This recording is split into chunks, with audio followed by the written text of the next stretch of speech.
ಇಲ್ಲ. ಒಂದು ಕಡೆ ಅವರು ಬಿಜೆಪಿಯವರು ಏನೋ ಒಂದು ವಿಚಾರ ಇಟ್ಕೊಂಡು ಮಾಡ್ತಾರೆ, ನೀವೇನೋ ಮಾಡ್ಬೇಕಂದ್ರೆ ಏನೂ ಆಗ್ತಾ ಇಲ್ಲ ಸರ್. ಏನ್ ಕಾಟಾಚಾರಕ್ಕೆ ಆಗ್ತಾ ಇದೆ, ಏನ್ ಜನ ನಿರೀಕ್ಷೆ ಭಾಳ ಇಟ್ಟುಕೊಂಡಾರೆ. ಕೊನೆಗೆ ಉತ್ತರ ಕೊಡೋರು ಜನಪ್ರತಿನಿಧಿಗಳು, ಉತ್ತರ ಕರ್ನಾಟಕದ ನೀವು.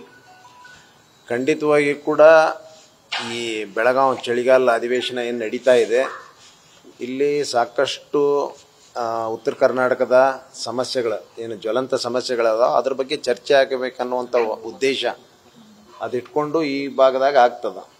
ಆದರೆ ಈ ಬಾರಿ ಏನು ಈ ವಾರ ಭಾಳಷ್ಟು ಯಾವ ರೀತಿ ಚರ್ಚೆ ಆಗಬೇಕಾಗಿತ್ತು ಆ ಚರ್ಚೆ ಆಗಲಿಲ್ಲ. ಕಾರಣ ಅಂತಂದರೆ ವಿನಾಕಾರಣ ಬಿ ಜೆ ಪಿಯವರು ಎಲ್ಲೋ ಒಂದು ಕಡೆ ಡೆವಲಪ್ಮೆಂಟ್ ವಿಚಾರ ಇಟ್ಕೊಂಡು ಯಾವುದೂ ಕೂಡ ಚರ್ಚೆ ಮಾಡೋದಿಲ್ಲ.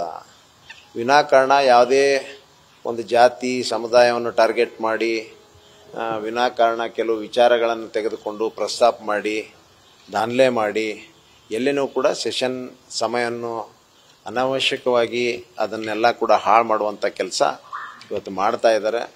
ಬಹುಶಃ ಜನರು ಕೂಡ ನಿರೀಕ್ಷೆ ಮಾಡ್ತಾ ಇದ್ದಾರೆ. ಈಗ ಉಳಿದಂಥದ್ದು ಭಾಳ ದಿನ ಇಲ್ಲ, ಸೋಮವಾರದಿಂದ ಗುರುವಾರವರೆಗೆ ಮಾತ್ರ ಇದೆ. ಇವತ್ತು ಅಲ್ಲಿ ಕೂಡ ಕನಿಷ್ಠ ಇವತ್ತು ಸೋಮವಾರ ಮಂಗಳವಾರ ಬುಧವಾರ ಗುರುವಾರ 4 ದಿನ ಮಾತ್ರ ಇದೆ. ಈ 4 ದಿನದಲ್ಲಾದರೂ ಮಾತ್ರ ಭಾಳ ಗಂಭೀರವಾಗಿ ಅನೇಕ ಸಮಸ್ಯೆಗಳು ಇಲ್ಲಿ ಚರ್ಚೆ ಆಗಬೇಕು. ಬರೀ ಚರ್ಚೆ ಆಗೋದು ಅಷ್ಟೇ ಅಲ್ಲ, ಅದಕ್ಕೆ ಸಮಸ್ಯೆಗಳು ಪರಿಹಾರ ಆಗುವಂಥದ್ದು ಕೂಡ ಆಗಬೇಕು. ಆ ನಿಟ್ಟಿನಲ್ಲಿ ಇವತ್ತು ಇನ್ಮೇಲಾದರೂ ತಿಳ್ಕೊಳ್ಬೇಕು.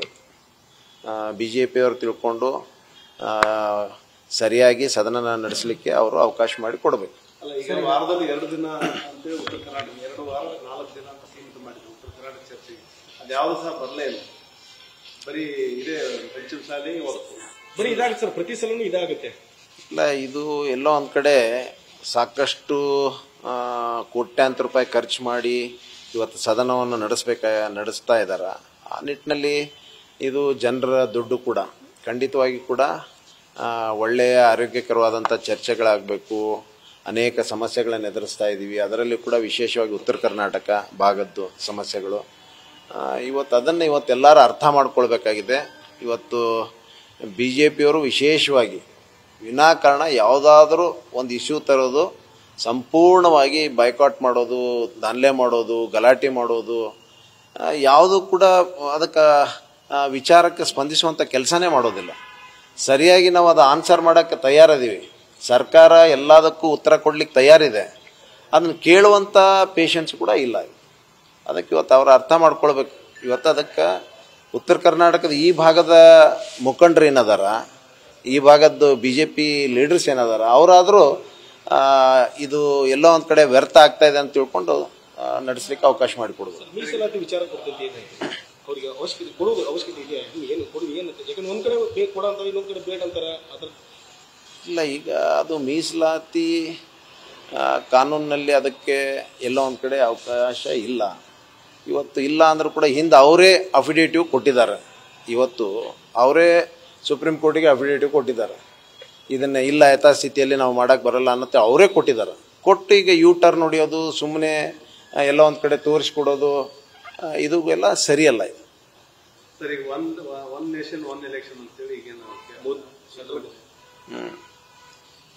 ಇದು ಪ್ರಜಾಪ್ರಭುತ್ವ ವ್ಯವಸ್ಥೆಗೆ ವಿರುದ್ಧವಾದಂಥದ್ದು. ಎಲ್ಲೋ ಒಂದು ಕಡೆ ಏನು ಸಂವಿಧಾನಕ್ಕೆ ವಿರುದ್ಧವಾಗಿ ಎಲ್ಲೋ ಒಂದು ಕಡೆ ಸಂಪೂರ್ಣವಾಗಿ ಸೆಂಟ್ರಲೈಸ್ ಮಾಡುವಂಥ ಕೆಲಸ ಇವತ್ತು ಮಾಡ್ತಾ ಇದ್ದಾರೆ.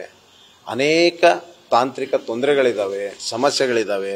ಇವನ್ನ ಯಾವುದನ್ನು ಕೂಡ ಚರ್ಚೆ ಮಾಡಲಾರ್ದಂಗೆ ಇವರು ಒಂಥರ ಅವರು ಏನು ಮಾಡಬೇಕು ಅದನ್ನು ಮಾಡ್ತೀವಿ ಅನ್ನೋಂಥ ಹಠ ಹಿಡಿದು ಮಾಡ್ತಾ ಇದ್ದಾರೆ. ಇದು ಯಾವುದೂ ಕೂಡ ಆರೋಗ್ಯಕರವಾದಂಥ ಚರ್ಚೆ ಕೂಡ ಆಗ್ತಾ ಇಲ್ಲ. ಇದ್ರ ಬಗ್ಗೆ ಯಾವ ಮೆರಿಟ್ಸು ಡಿಮೆರಿಟ್ಸು ಇವೆಲ್ಲ ಕೂಡ ಒಂದು ಆರೋಗ್ಯಕರವಾದಂಥ ಚರ್ಚೆ ಆಗಬೇಕು.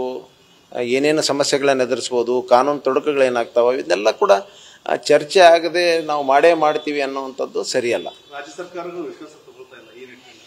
100% ಎಲ್ಲಿನೂ ಯಾರು ಯಾವ ವಿಚಾರದಲ್ಲೂ ಕೂಡ ತಗೊಳ್ಳೋದಿಲ್ಲ. ಅವರು ಇಡೀ ಏನು ರಾಜ್ಯಗಳ ಒಂದು ಅಧಿಕಾರ ಐತಿ ಅದನ್ನೆಲ್ಲ ಕೂಡ ಸೆಂಟ್ರಲೈಸ್ ಮಾಡುವಂಥ ಕೆಲಸ ಇವತ್ತು ಮಾಡ್ತಾ ಇದ್ದಾರೆ. ನ್ಯೂಸ್ ಫಸ್ಟ್ ನಿರ್ಭೀತಿಯಿಂದ ನಿಮ್ಮ ಪರವಾಗಿ.